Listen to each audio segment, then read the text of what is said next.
Gender Truce. I wonder how we should get that up beforehand. Oh, it is still recording automatically. But we are live though. So, what I would like to say to everyone is good evening. Thank you for coming out. Get your libations. In the words of Connie. Yes. Get those. Because it is Saturday. And this might be your pre-turn up before you go COVID style turn up. But there's myself, the Black Anglo-Saxon. Then we have Inquisitive Q in here joining us today in the building. You all see the title on the other side. Today we aren't necessarily going through a formal agenda. This is a quite frank and honest conversation. In that is also the details to the Zoom. Please, if you want to call in, like this is probably the best episode to do, and we want to hit everybody's opinion, especially preferably females, because I mean we're males, we have our take, but I want to hear how the opposing side feels. I wouldn't even say opposing, just other. Opposing because we're asking for a truce today. Oh, and so I got you. In the name of it being a truce, Got you. Getting into the topic, we're asking as... I'm begging, you're lying, I'm pleading. I am begging for a truce. Groveling. I'm on my knees. As the Gilded Sages, for it to be squashed. And so that means that there's beef. That means that there is a war at hand, a gender war at hand that I wish we could really get a handle on, because I know everybody right now is also election season. We're a month out. We're a month out. Donald Trump has COVID. But this is one of the things that I wanted to discuss, as it is a situation that, despite who wins the election, I think would be a great thing that we get a grip on in terms of being able to not only have the conversation, but come out of it with terms of agreements, in the sense that what is everybody looking for? Everybody, again, because there is beef on the Twitter webs, on the Facebook webs, on the web period, in real life, in the media. You know, you have a lot of narratives, and today we're going to kind of more so focus on the African American community, but at large, just in general. But I think for us specifically, because I am African American, I am talking to us, and I can say, especially for myself, it is something that I want to see happen at least within the next. I feel like we can do it in a year. No, that's funny. I mean, again, if everybody liked the video, we can come to the table. If everybody liked the video, share the video, comment, we could sit down and have a comment. We could look, in a year, we get a lot done. A lot can happen within a year. A lot can happen within a year. And all I'm saying is, look, man, I understand there are trash people. We got to define the trash. And we will do that later on. But we have to understand that they're just, it's trash in general. Trash. You know? Hashtag immaturity.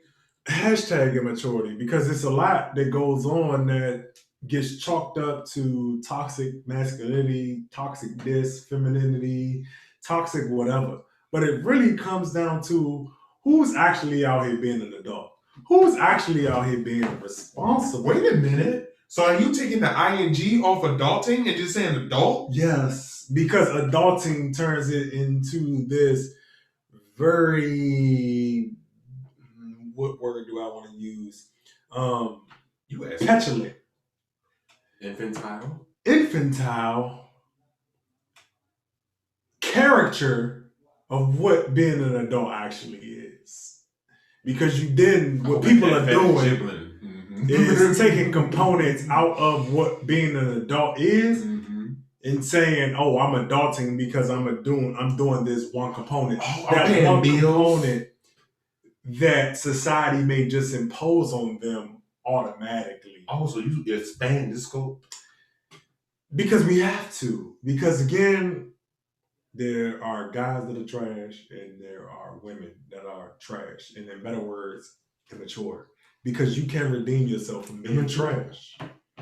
We have been, I can say for myself, I've been trash in the past. I've been trash. Part of me still is trash. And that's for everybody. I can say a mature person could probably come to the table and say, you know what? Parts of me are trash. And that's what makes the mature person mature. But you need that though. And here's why I say you need that part of you.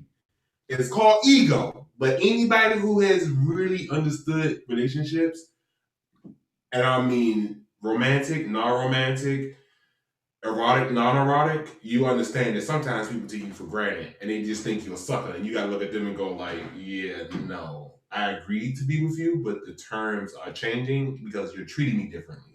So because you're treating me differently, that trash part of me is like, yeah, it's time for us to go and go play. But I consider the trash part of me playtime, and I understand there's a difference between playtime and being an adult and having to work. But that'd be later on a conversation. Well, that's all good because it all fits today. And again, we aren't only on any specific hard regimen. Let me see if we have any participants. Again, we encouraging everybody to call in.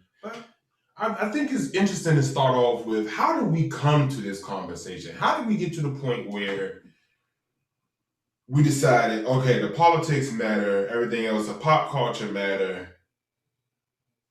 Because I remember when we were having a discussion about it before we decided this was going to be it. Mm-hmm. And I was thinking about Jada with the entanglements. I was thinking about Cardi B and Offset with that. I was thinking about Lisa Ray, not only Lisa Ray commenting on Will Smith in an entanglement, but Lisa Ray recently talking about her relationship with the Brat. And how her and the Brat, I saw that. Her and the Brat haven't been talking out, and she decided to air it out publicly. I saw and I was like, that's not necessarily for the public. And so it's like, when did we? Fox and it was all there. Yeah, the Goddess joint. It's like, son. Or what is the Goddess getting with cocktails? I thought it was like Fox. Yeah, but I'm saying, what's the name of the title of the show? I can't recall it. I saw online. But you saw their faces like, this is awkward. But they said it. Then one girl at the end was just like, you know what? I like her though. Because she was like, she peeped that it wasn't going nowhere in terms of attention. And she was just like, let me pivot this joke. And came to the end and was like, well, look, we all know that we got to have these real conversations. Because these real conversations are necessary. These real conversations are what get us to the other side. And that is what this is today. Well, what I'm asking you, the Black Anglo-Saxon, what got you to the perspective or to the point where you were like, you know what, we need to have this discussion? So there's a lot of things, I follow social media, I dibble in academia and, the terminologies that come out of it. You just don't want to admit you're a scholar. Just like I don't want to admit that I like to be athletic, but it's okay. It's okay. But what happens is, for me, I felt like it was a pertinent conversation to have based on the fact that I saw and continue to see the damage that it does to us politically, the damage that it does to and what I mean by politically, understand that the family is the first political unit. And understand that without that first political unit, us as a collective, us as a community cannot develop. And we talk about a lot of things in revolving community. And for me, it was just like, how can anybody have a household? How can anybody build anything in terms of the overall collective. We like to talk about wealth as a community, but how do we get there if we cannot stabilize singular family units? Mm-hmm. Because the singular family units is what allows you to then go into another person's house and say, all right, cool, we're going to move with you on this collective idea. And so the dilapidation of the community at large, and listening to the not cries of people, but the gripes and what do we do next and what are the solutions to moving in an election that is quote unquote the lesser of two evils, in terms of we must not be focused on who's elected, but how we're going to navigate based on who's elected. And with that being said, I think the family unit, Black families are the most important thing to that, because without stabilizing that, we can't get any movement on anything where people are having, it's a full range of things. Mm-hmm. And I don't even want to get into the different hurdles that come with generational trauma, that come with, again, being traumatized by policy on the other side of it. Mm-hmm. And then also the things that we as a community continue to perpetuate, which is why you see, the Megan Thee Stallion, Tory Lanez, what's her name, Cardi B, mm-hmm. Jada and Lisa Ray, and so many you've named, and there's many more. But just the overall narrative of pushing the toxicity on both sides, male and female. And what do we need to do to not only strengthen, it's not about Black male image or Black gay male image or LGBT female image or all of these different things. My biggest thing is, how do we, one, stabilize households to be able to build a larger community? And then how do we also clean up and uplift the image of Black family? Because despite whether a person may think that image doesn't matter or that they should be able to have the ability to do what they want to do, understand that you live in a society that is very capital driven, very consumer driven, and that image is what is the difference between a court going against a decision. Not based on who you are, but based on the image of what you are. Angry Black man and angry Black woman. Okay. Because we in this together. Yeah, we are one household. We are one family unit. And that's not to say that, again, if you can think about it in a larger, if you can take it from micro to macro, basically. Mm-hmm. And understanding that, yes, I have to love the people within my house, but I also have to love the Black man down the street just as much as I love my son. I also have to love the young Black little girl across the street just as much as I say I love my sister. She can be an asshole, but we can hash that out in between. But that is what I would say is the larger part of why, for me, I decided to be like, it's a touchy situation. It definitely is a nuclear, just given the politics around gender identity, patriarchy, and all of those different things. But I think in terms of, us one being Black males from an urban environment, urbane. Mm-hmm. And E for excellence. Now, Black excellence. In terms of coming from that, though, and being able to articulate that, though, in terms of like, look, I understand that there's trash on both sides. But let's have a conversation, a very, level-headed conversation, a very logical conversation, and a very objective conversation. Because for me, I think both sides feed each other's negativity and perpetuate it. And so with that being said, same question to you, because again, I brought it to you, mm-hmm. but on this time, he was like, all right, cool. Mm-hmm. You know how I usually. But again, like I was saying before we just went live, we had to build a catalog to get to the point where we can kind of have these discussions. So we don't have to talk about, or we don't have to go into depth about how the black family was during the time of chattel slavery separated, and how black American women during chattel slavery were used for their reproductive labor. We don't have to have that discussion here and now, although it does influence how we gauge each other, how we talk to each other, and so forth. But the reason I came to this discussion and was happy to have this discussion is because you know how I talk all the time. And I said all the freaking flapping time. People are not vulnerable with each other. And why that's so important to me is because when people are not vulnerable with each other, they're willing to hold in all the things that are a problem. And people see problems and conflicts. Again, I'm not a licensed therapist. I'm speaking on my perspective. But the problem that I am encountering and that I see is that people are not willing to be open and honest with themselves, and therefore they're not willing to be open and honest with their partner. From what they're expecting from their partner, what they're expecting, and I'm using partner because I want to extend the conversation beyond heteronormative relationships. It's like people are not having those open, honest, emotional conversations because there is a great deal of fear of being hurt. And I came to this conversation like, well, yes, a lot of hurt does happen in romantic relationships. However, I think a lot of people blind themselves to the hurt that goes on in friendships.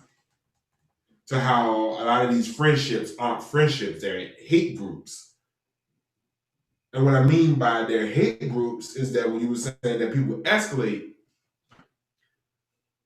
in my experience, when people are in a romantic relationship and their partner hurts them, they go and they seek information or they seek a perspective from other people. And when they seek a perspective from other people, they don't always tell what it is, one, that they have done that garnered that attention. And another thing that they don't necessarily tell is how they actually feel about the person deep down. Because what a lot of people hide is hurt, guilt, and shame. I was putting shame and guilt together. And it's funny how shame and guilt together says game. But they hide those things because it's like, oh, it's my personal fault. It's my fault that I ran into a man that is such and such and such and such. It's my fault that I ran into a woman that is such and such and such and such. It's like, no, and going back to it, it's non-binary and it's non-gender for me in the sense that we need to start talking about maturity. Because a lot of people will hide behind, oh, I'm gay. It's like, gay men get raped all the time. And not only that, there is racism in the LGBTQIA community. That's why there are some men who will say, I am same-sex loving and not gay.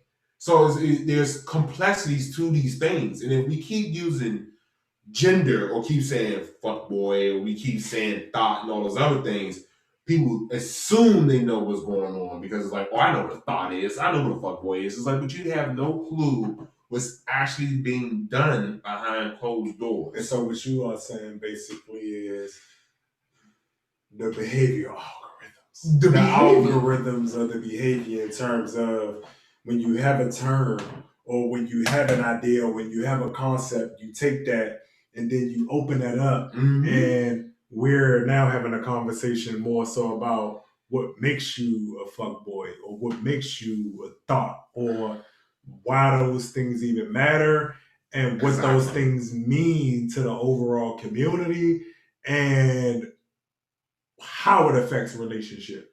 And yes, and how it, again, to your point, you know, when you talk about even being quote unquote, I guess a thought. Mm-hmm. So basically you're saying or getting to or leading us into in terms of conversation is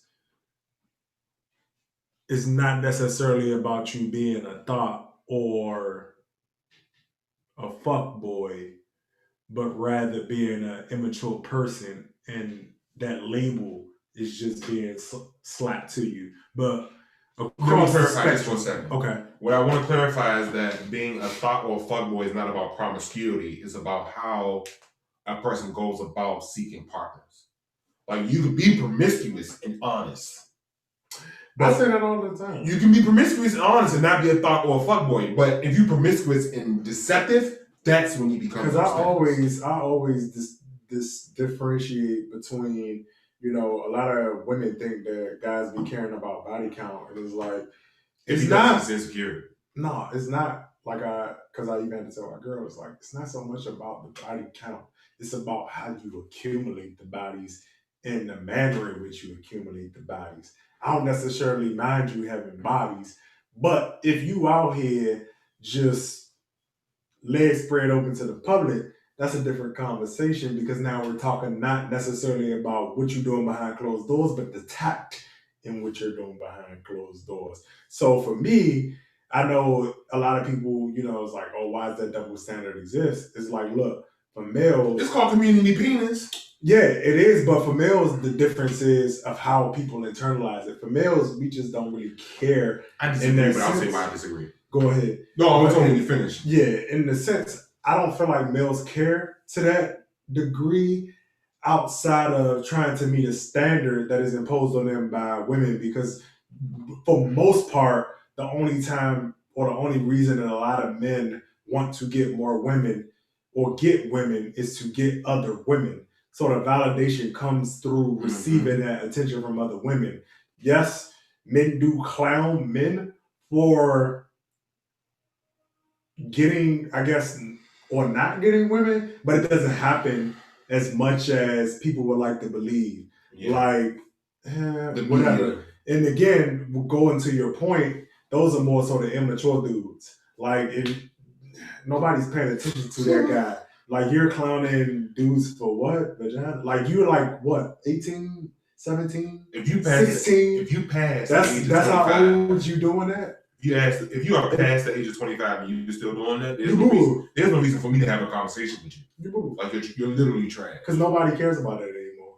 You get to a certain point in time after you had a certain number of experiences, you go like, I'd rather go home alone. After you had a certain number of experiences, I'd rather go home alone. Now, when you add that caveat of the pressure, this is where I have a concurrent argument, is that a lot of young women will also say, I don't want a guy that doesn't have any experience. So you can't sit here and say, oh, he's a womanizer, but I don't want to be with a guy that has no experience. You can't have your cake and eat it too. And that's one of the things that I will say is gendered and is reinforced by society. And the media is that the media puts it that if you have a realistic woman, then she's a bitch because she's realistic.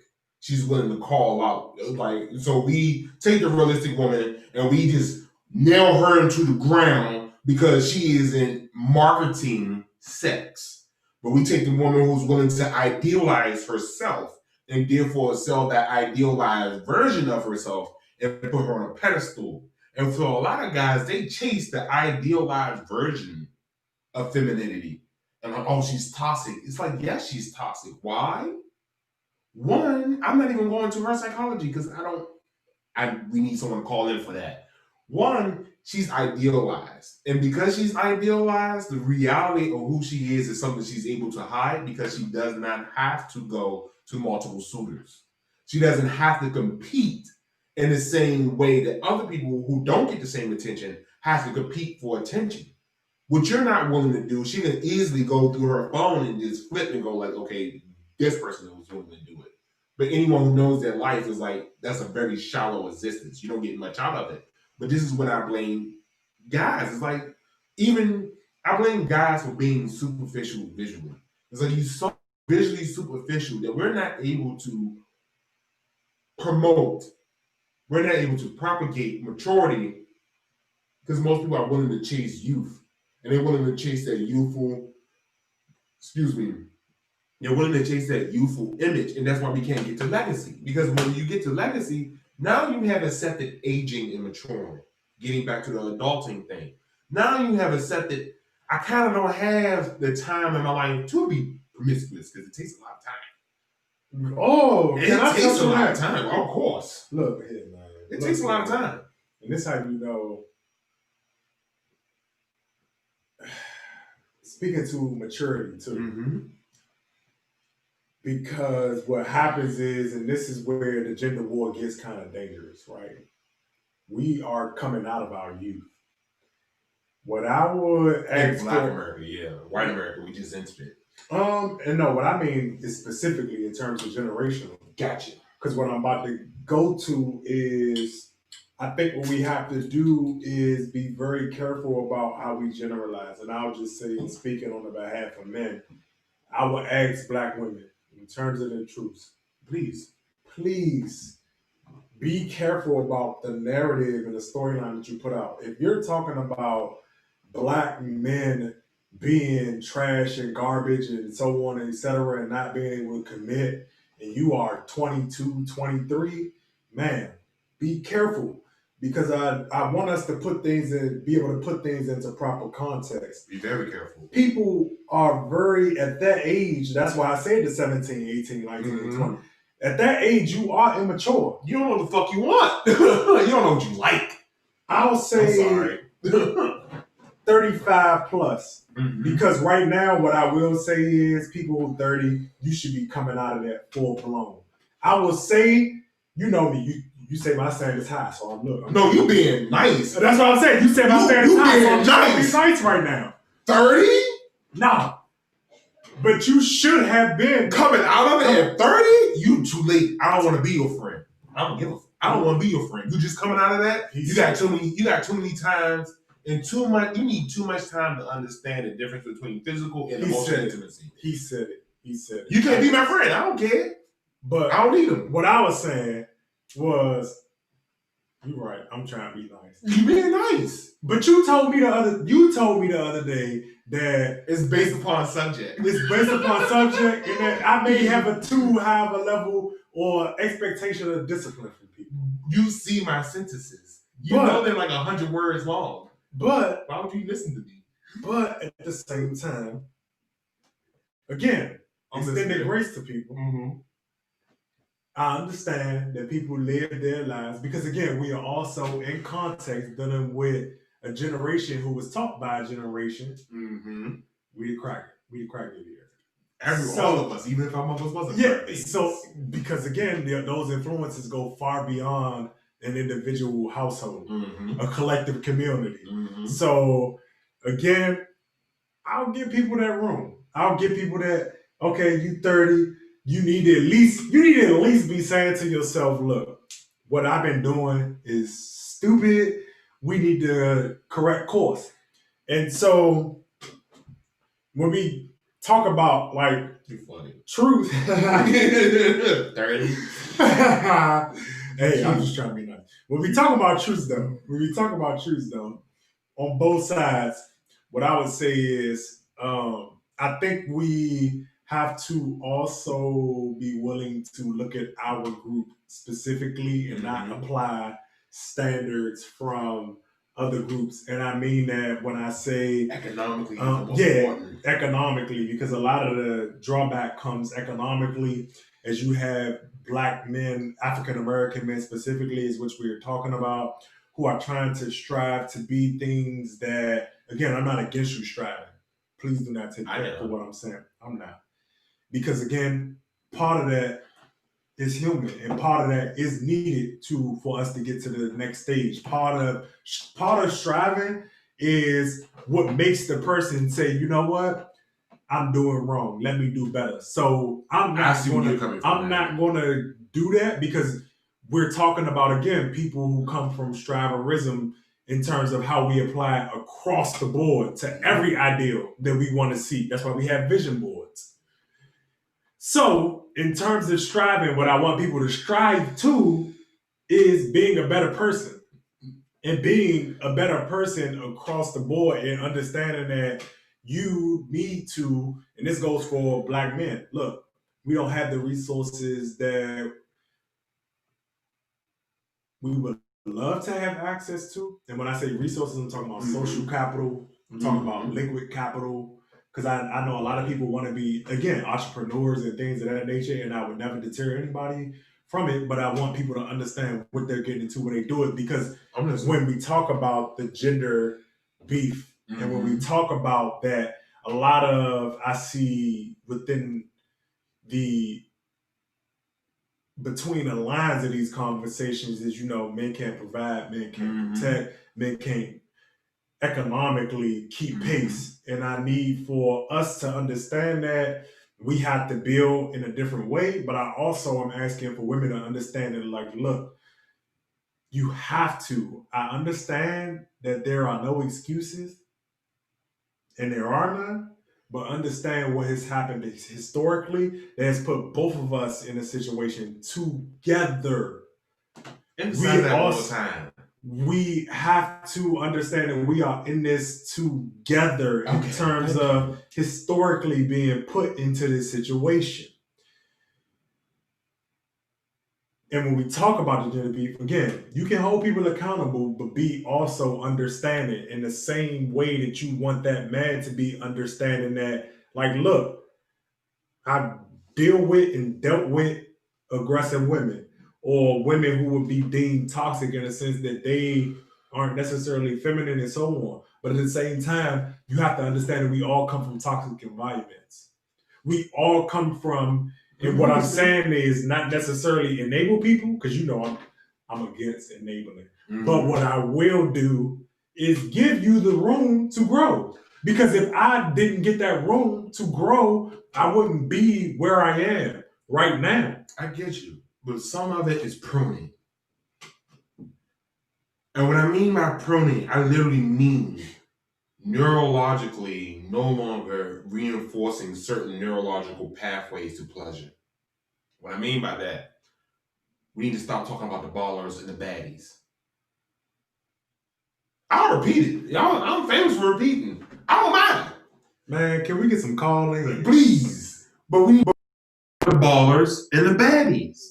And the reason I say that is because, going to on the economic piece, when we look outside of the group, we can look at Betty Davis payment on demand. And Betty Davis payment on demand is what you're talking about. We can talk about toxic femininity in the sense of that she, in this movie, she being Betty Davis is playing this role, has decided that she's going to push her husband to make more money so that they can become affluent because she comes from poverty. These are white people, and we're talking about Betty Davis playing this role has decided. Yeah, did it stop though? Mm-hmm.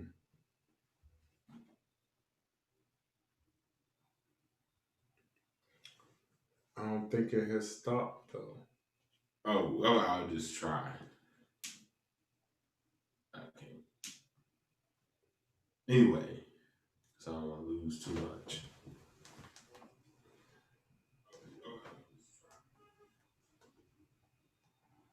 So the video just frozen?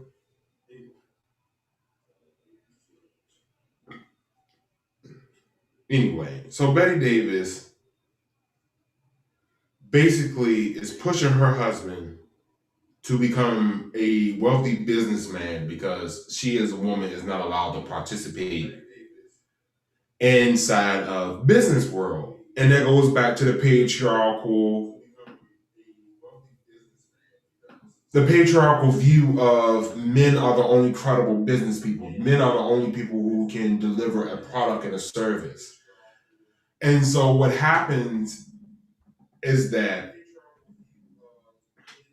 you have very intelligent, capable, considerate people who we would love to have on our side being forced outside of the workforce, being forced to decide, well, I'm going to pick